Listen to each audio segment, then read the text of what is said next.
بولو کہ شور حشر کی ایجاد کچھ تو ہو، بولو کہ روز عدل کی بنیاد کچھ تو ہو۔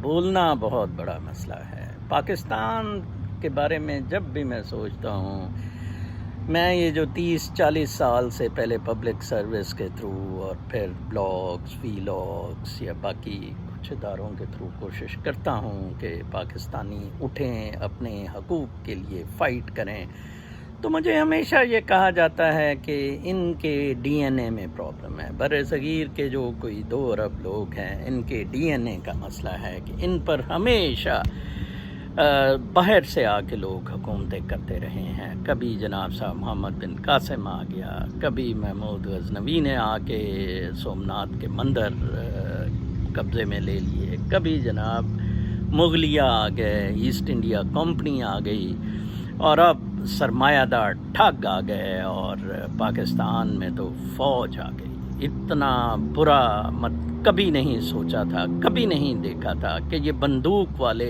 یہ چوکیدار آ کر اتنا حشر برپا کریں گے، اتنا ظلم کریں گے اپنے ہی لوگوں کے ساتھ۔ رونگٹے کھڑے ہو جاتے ہیں۔ اور ابھی مجھے پاکستان سے پہلے وی لاگ پر کسی نے فون کیا اور کہا کہ جناب ہمارے کسی شخص کو آپ ایس پی لگوا دیں، ہم 50 لاکھ مہینہ دینے کے لیے تیار ہیں، پاکستان کے ایکسچیکر میں آپ 10 لاکھ کی بات کر رہے ہیں۔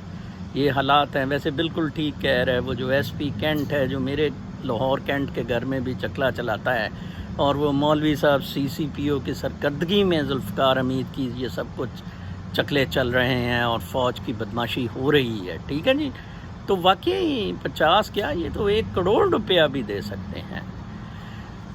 اس کے خلاف آواز بالکل لوگ بلند نہیں کریں گے، لوگ موت کو قبول کر لیں گے۔ بہت اچھا ہے، بہت ٹھیک ہے، اور جنرل باجوہ، جنرل فیض حمید اور پاک غفورے کا بالکل یہی منصوبہ ہے۔